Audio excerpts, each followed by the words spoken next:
Okay, Subaru 2015 liftgate popping noise solved essentially. We believe, and it's another guy has it as well. It's this nut. It doesn't take much of a turn to get on it.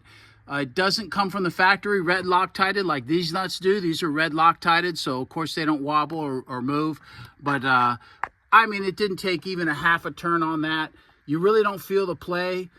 We put a post through the gear holes to line those up so we didn't stress the assembly, and then gave it a little, quarter turn, I think, the entire time, and that eliminated the popping. So we're putting this trim all back together and calling it fixed, and we'll know in a year or so. Thank you. A 10-year car, so not bad.